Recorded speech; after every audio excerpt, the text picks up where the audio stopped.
The story you're about to hear does not begin in a sterile laboratory or a quiet archive, but amidst the noise and bustle of a New York street sale. There, among forgotten things and the fragments of other people's lives, an acquaintance of mine made a purchase that seemed to him nothing more than an amusing souvenir. He bought an old fire helmet, an item with a history, a witness to a bygone era. But its true value was hidden not on its scratched surface, but within.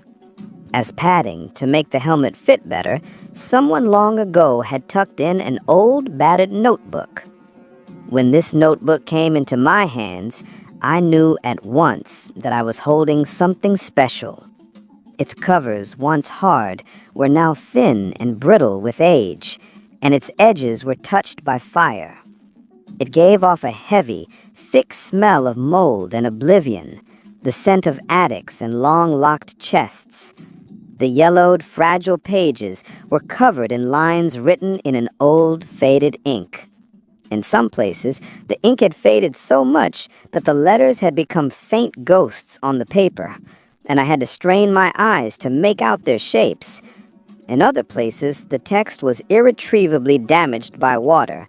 Large sections had turned into blurry ink stains, forever burying the words, and perhaps entire ideas beneath them. Fire had once touched its pages, leaving a dark charred border along the edges, causing some words to disappear forever. A long and painstaking process of translation and restoration began. This was not just a translation, but a true restoration of thought, an attempt to piece together the shattered mosaic of a brilliant mind. Every surviving word was worth its weight in gold, every restored phrase a small victory. Due to the lost fragments, many small but possibly key details remained a mystery. And yet the deeper I delved into this text, the more clearly I understood that this manuscript was not just the notes of an unknown engineer. The style of thought, the scale and audacity of the ideas all pointed to one man. Soon my suspicions were confirmed. This notebook was a lost diary, the authentic manuscript of the great inventor who was ahead of his time, Nikola Tesla. And the very first line that I managed to decipher with complete certainty was like a thunderclap from a clear sky. It was not a formula, nor a diagram. It was a direct, respectful, but firm address to another titan of science, whose name had become synonymous with genius in the 20th century. Tesla wrote, "You are mistaken, Mr. Einstein. The ether exists." This single sentence, thrown across the decades, was the beginning of an intellectual duel of titans. While the scientific world was increasingly leaning towards Einstein's revolutionary ideas, towards his new picture of the universe where space and time are flexible, and the good old ether was cast out as an unnecessary relic, Tesla, from the depths of his laboratory, declared, "You have all taken a wrong turn." His diary reveals that for him, the ether was not just a hypothesis. It was the foundation upon which his entire worldview rested, the basis of all his inventions and successes. He believed that, by abandoning the ether, science had deprived itself of the key to understanding the most fundamental forces of nature. But then how could one explain the failure of the famous Michelson-Morley experiment? After all, it seemed to have definitively proven that there was no ether wind that a moving Earth should experience. Tesla had a disarmingly simple and brilliant answer. In his notes, he suggests we imagine a simple analogy. Imagine you are in a boat caught in a huge, powerful whirlpool. You are sitting in this boat and trying to use instruments to measure the movement of the water relative to you. What will be the result? 0. You will not detect any movement because your boat is moving at the same speed and along the same path as the water in the whirlpool. You are part of the system. And now, writes Tesla, replace the boat in your imagination with the Earth, and the whirlpool with the gigantic etheric vortex in which our planet rushes around the sun. In his view, we cannot detect the ether wind for the same reason. We are not flying through a stationary ether. We are rushing along with it. In his vision, the ether is not emptiness, but an incredibly dense substance thousands of times denser than air. It is this colossal density that explains why light and radio waves propagate at such a gigantic speed.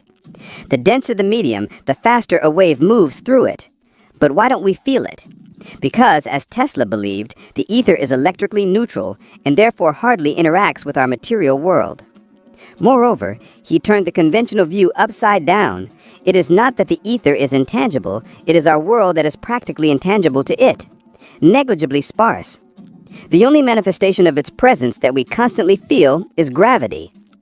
Tesla proposed an astonishing cosmological theory.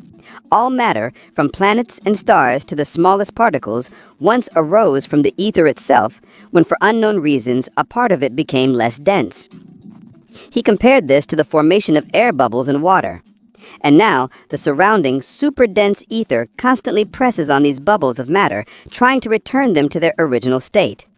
We call this all-pervading pressure the force of gravity, and only the internal electric charge of matter prevents it from being crushed and turning back into ether. It was here that Tesla dealt his strongest blow to the theory of relativity. Einstein stated that the speed of light in a vacuum is constant and does not depend on the speed of the source. And that is absolutely correct. Tesla agreed. But in his opinion, this rule can only exist under one condition: if light propagates in some physical medium whose properties limit its speed, just as the air limits the speed of sound. If there were no ether, the speed of light would directly depend on how fast its source was moving. Thus, Einstein himself, while trying to disprove the ether, with his main postulate, was in fact proving its existence. It was a grand picture of the world, logical and complete. But a theory, even the most beautiful one, remains just a theory without practical confirmation. The world saw Tesla as a practitioner, an engineer, a magician of electricity, and he understood that he had to go further.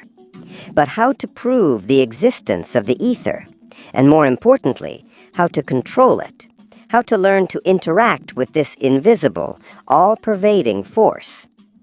The answer, as is often the case with geniuses, came to him from the most unexpected source, from a simple and mundane observation.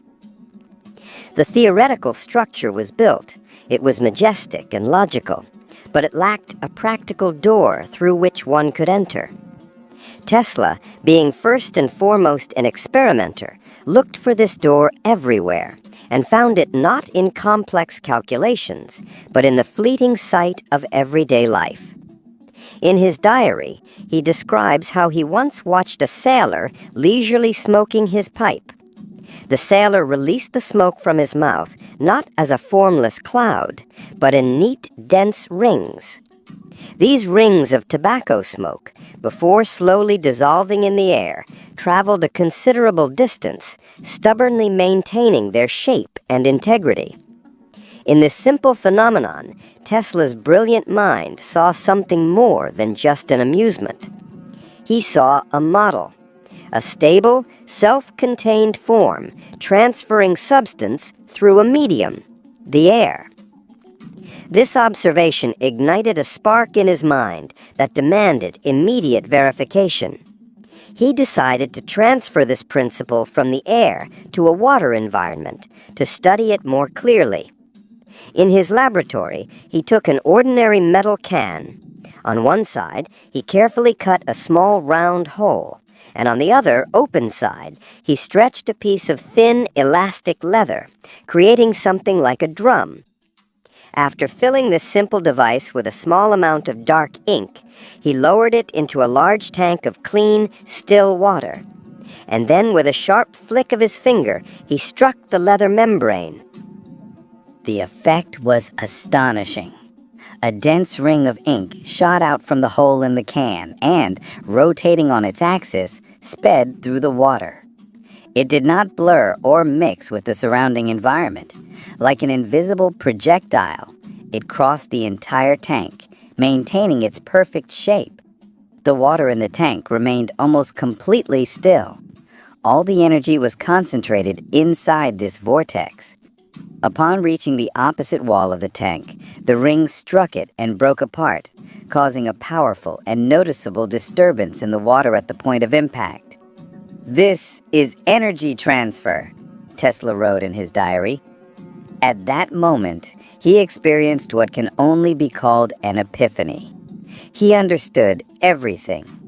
Smoke in the air, ink in water. This meant the same principle must work in the ether.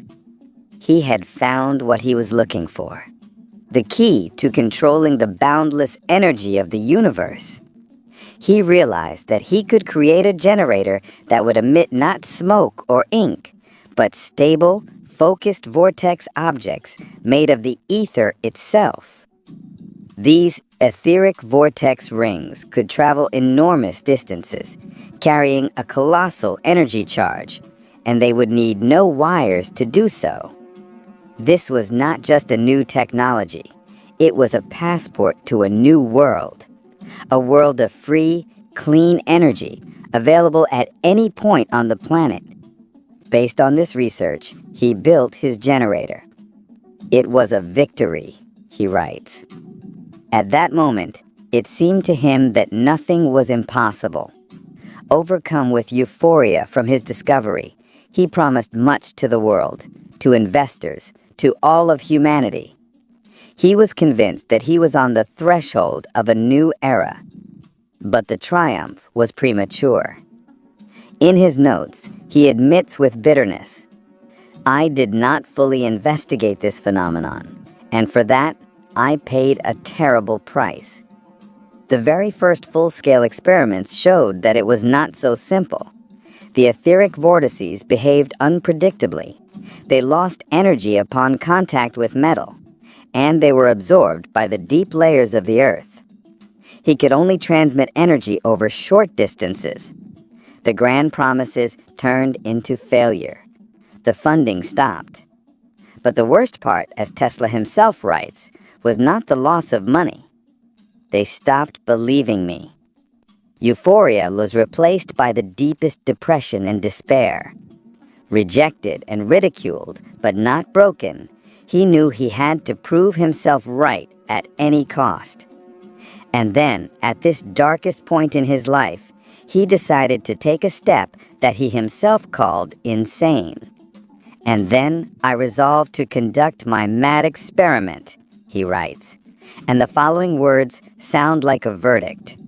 "The secret of my invention will die with me."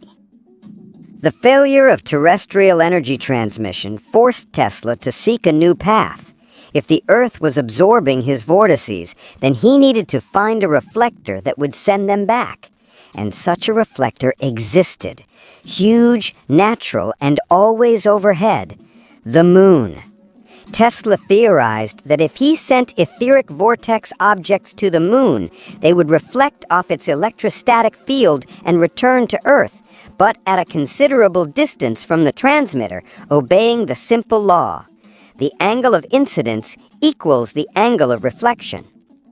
This opened up the possibility of intercontinental energy transmission.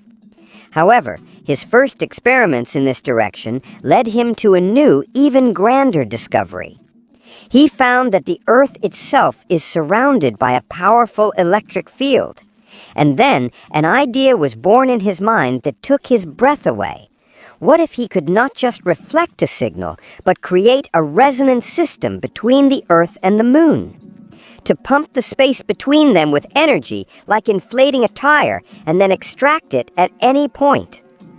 He sat down to do the calculations. The results were staggering.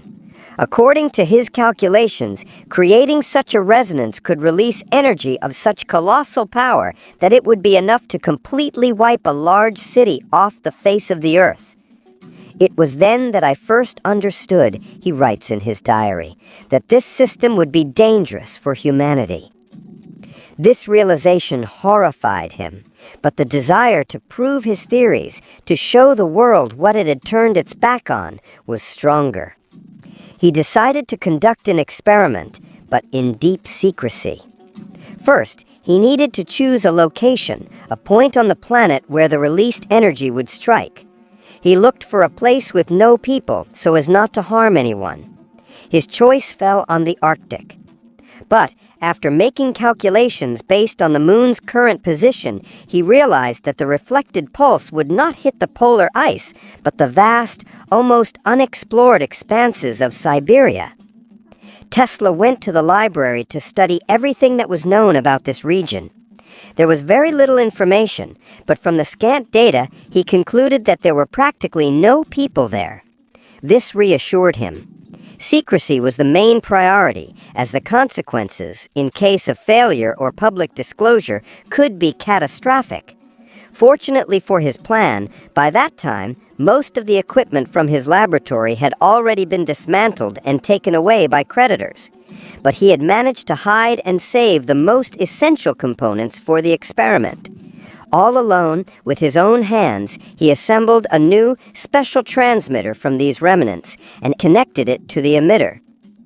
He understood that an experiment with such an amount of energy was incredibly dangerous.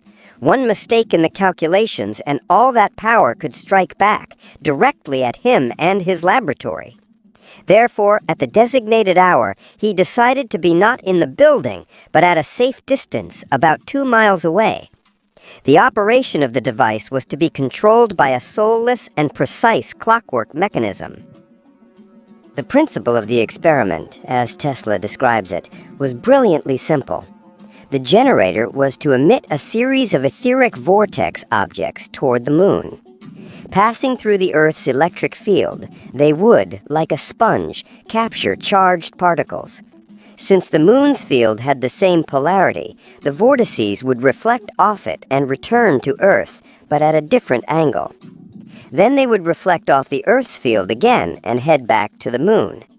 This process, repeating over and over, was supposed to create a resonance, pumping the space between the two celestial bodies with energy. Upon reaching a critical concentration of charged particles, the system was supposed to self-excite, and all the accumulated energy, amplified millions of times, would transform into a single etheric vortex object of colossal, unimaginable power. But this was only a theory. He did not know what would actually happen. He remembered the day of the experiment very well. The calculated time was approaching. The minutes dragged on very slowly and felt like years, he writes. I thought I would go mad from the waiting. Finally, the clock hands reached the designated mark. Nothing. A minute passed, then 5. Nothing happened. All sorts of thoughts ran through his head. Maybe the clockwork mechanism had failed. Or was there an error in the calculations? Or maybe his whole theory was just a figment of his imagination, and nothing was supposed to happen at all. He was on the verge of madness. And then, suddenly, at some point, it seemed to him that the daylight dimmed for a moment. Simultaneously, a strange, eerie sensation passed through his entire body, as if thousands of red-hot needles had been thrust into him. It all ended as suddenly as it had begun. A distinct metallic taste remained in his mouth, and his head was ringing. He felt completely broken and exhausted. When he returned to the laboratory, he found it practically intact. The only evidence that something had happened was a strong smell of burning in the air. Madness seized him again, but this time it was despair. He never found out the result of his experiment. He believed it had failed, and only some time later, reading in the newspapers about the anomalous and catastrophic phenomena that had occurred in the remote, desolate land of Siberia, did he realize with a chilling horror what he had created. This was not just a source of energy, it was a terrible weapon, capable of causing not explosions, but entire planetary-scale catastrophes. It was what would later be called the Tunguska phenomenon. Now the main question was no longer how he did it, but why he decided to hide it from the world. The realization of what had happened in the Siberian taiga brought Tesla neither pride nor satisfaction. it brought only a chilling horror. He had not just confirmed his theory, he had opened Pandora's box, unleashing a force capable not of creating, but of destroying on an unimaginable scale. This was not a triumph, but a curse, a burden that he would have to bear in complete solitude for the rest of his days. At that moment, the scientist-experimenter ended, and the guardian of a terrible secret was born. His entire subsequent life, all his future decisions, were dictated by this new, tragic knowledge. In the diary, he returns to a question that, he says, had always tormented him. Will my discoveries be for the good of people? Before, this question was abstract, philosophical. Now it had become terrifyingly concrete. Tesla writes with bitterness that the history of humanity is a history of appropriating and distorting great inventions. Any discovery capable of moving civilization forward was inevitably and primarily used for the more efficient extermination of one's own kind. He looked at the world around him and saw how science, to which he had dedicated his entire life, easily became a servant of destruction. And he realized that his gift, his knowledge of the ether, was the most dangerous of all. To give humanity in its current state a source of inexhaustible energy was like handing a child a loaded gun.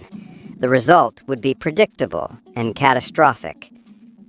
After this experiment, he firmly decided that the secret of his invention would die with him. This was not the decision of a slighted genius rejected by the scientific community. It was the conscious, hard-won choice of a man who had looked into the abyss and decided not to let others follow him. He understood, of course, that sooner or later someone else might repeat his mad experiment. But for that, one key condition was necessary. One had to acknowledge the very existence of the ether. And here, as he ironically notes, history played a surprising trick on him and the entire world. It was precisely at this moment that the star of Albert Einstein was rising on the scientific Olympus. His theories, which denied the ether, captivated the minds of the planet's best physicists. The scientific world moved further and further away from the truth that Tesla considered fundamental. And what had once seemed to him a tragic mistake by his colleagues, he now saw as a salvation. In one of the most astonishing entries in his diary, Tesla writes, "I am even grateful to Einstein and others for leading humanity away from this dangerous path I was on with their erroneous theories. Perhaps this is their greatest service." What an incredible irony of fate. The man he considered his main opponent, who, in his opinion, was leading science to a dead end, had actually become the unwitting savior of humanity from Tesla himself. Einstein was building a new physics, and Tesla watched in silence, understanding that this new path, though wrong from his point of view, was a providential shield protecting the world from his most terrible discovery.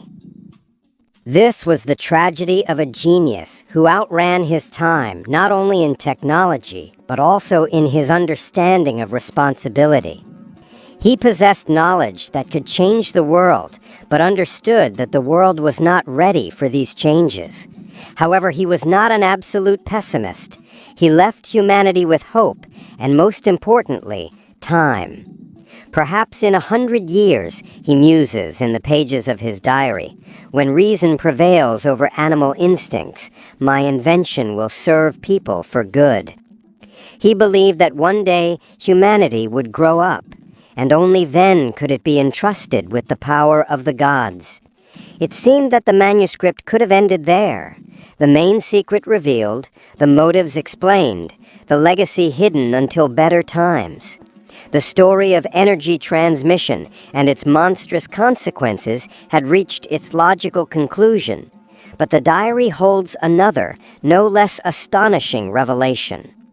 When Tesla, broken by his discovery, had already given up on further work in this area, his generator, the silent witness to his triumph and his horror, presented him with a completely new surprise. He noticed a strange phenomenon that had nothing to do with energy transmission, but opened a door to a field that people at the time could only read about in science fiction novels. After Tesla voluntarily took upon himself the burden of being the guardian of the most dangerous secret on the planet, it seemed that his interest in the etheric vortex generator should have faded. He no longer thought about energy transmission. That path was closed to him forever. But a brilliant mind cannot rest, and nature does not stop presenting puzzles even when you are not looking for them. While working in his laboratory, Tesla began to notice a strange, subtle phenomenon. Every time he turned on his generator, he distinctly felt a light but constant breeze that always blew in the same direction, straight towards the operating device. At first, he paid little attention to it, attributing it to common electrostatic effects or convection currents of air heated by the apparatus. But the phenomenon was too stable and orderly. Curiosity got the better of him. To visualize these invisible currents, he resorted to a simple but effective method. Rolling up several old newspapers, he set them on fire and immediately extinguished them, creating a source of thick white smoke. With this smoldering bundle, he began to slowly walk around the generator from all sides. The picture that appeared before his eyes was astonishing. At any point in the laboratory, no matter how far away he moved, the plume of smoke was steadily drawn towards the generator. As it approached the device, the smoke did not disperse, but rose above it in a dense column, going straight up as if into an invisible chimney. When the generator was turned off, this effect completely disappeared. Tesla realized that this was not just electrostatics. The force was too pervasive. After considering this phenomenon in light of his ether theory, he came to a conclusion that would have seemed like absolute madness to any other scientist of his time. His generator, by acting on the ether, was somehow reducing the force of gravity in the space above it. This was a hypothesis so bold that it required immediate and irrefutable proof. To eliminate any possible electromagnetic influence that could distort the results, he built a large and precise scale, but he made it not of metal, but entirely of well-dried wood, an ideal dielectric. The design was simple. He positioned one arm of the balance beam so that it was directly above the generator and the other at a distance. In his diary, he describes this moment with poorly concealed excitement.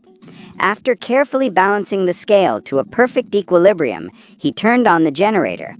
What happened next was like a magic trick. The side of the scale located above the apparatus, without any visible reason, shot upwards, disrupting the balance. He immediately turned off the power. The scale swung down and, after a few oscillations, came to a stop, returning to its original, perfectly balanced position. He repeated the experiment several times. The result was always the same. There was no room for doubt. This was neither static electricity nor magnetism. He had found a way to locally influence gravity. After these experiments, his mind was seized by a new, even grander idea than wireless energy. He conceived of building a flying machine, but it would not be an airplane or a dirigible. Its principle of operation was completely different, stemming directly from his understanding of the ether. He reasoned as follows. If his generator can create a region of reduced ether pressure, that is, weakened gravity, above itself, then what prevents creating such a region in any direction? A flying machine equipped with such a generator could direct its emissions in the direction of its flight. In that direction, the pressure of the ether would weaken, while from all other sides, the all-pervading ether would continue to press on the machine with its original colossal force. As a result, the craft would simply be pushed into this zone of low pressure and begin to move. The most astonishing consequence of this theory was that a person inside such a machine would feel no acceleration whatsoever. The G-forces we are familiar with arise from inertia, when a thruster, like a jet engine, pushes the body of the craft, and the craft, in turn, pushes the pilot. In Tesla's concept, there was no thruster. The ether itself, the very fabric of space, would simultaneously and uniformly push the machine, the pilot, and every atom inside. The movement would be absolute and inertialess. Such a machine could instantly change direction and achieve speeds unattainable by any other aircraft. But where are these flying machines? Why don't we see them in the sky? The diary provides two exhaustive and tragic answers to this. Unfortunately, I had to abandon the creation of a flying machine, Tesla writes. This happened for two reasons. First, he simply had no money. After the failure of the wireless energy project, he was practically bankrupt, and the secret construction of such a revolutionary device required enormous funds. But the main, decisive reason was something else. Most importantly, he writes, a great war has begun in Europe, and I do not want my inventions to be used for killing. And again, as with the energy of the earth, Tesla faced a moral choice. He imagined what his creation would become in the hands of the military, and he shuddered. His silent, invisible, and supermaneuverable craft would become the perfect weapon, the ultimate means of destruction. And once again, he said no. He ended this entry with a question full of despair. When will these madmen ever stop? And now, knowing all these secrets, holding in our hands the key to understanding his most private thoughts, we return from the past to our own time, where the legacy of this man is still waiting for its hour. Having read this manuscript to the end, I realized that I could never look at the world around me with the same eyes again. The new information, gleaned from these scorched pages, has forced me to look differently at phenomena that modern science either ignores or cannot explain. And the most obvious of these is the phenomenon of unidentified flying objects, the existence of which very few people doubt today. Pay attention to how they move. Numerous testimonies and even video recordings show craft capable of instantly accelerating to unimaginable speeds, making sharp turns at right angles, and just as instantly coming to a dead stop. According to all the known laws of mechanics, any living creature inside such an object would be immediately crushed by the colossal G-forces. However, this does not happen, and Tesla's diary gives the only logical and frighteningly simple answer. What if these objects do not violate the laws of mechanics, but simply operate on different principles? What if they do not push against the air or expel a reactive jet to move?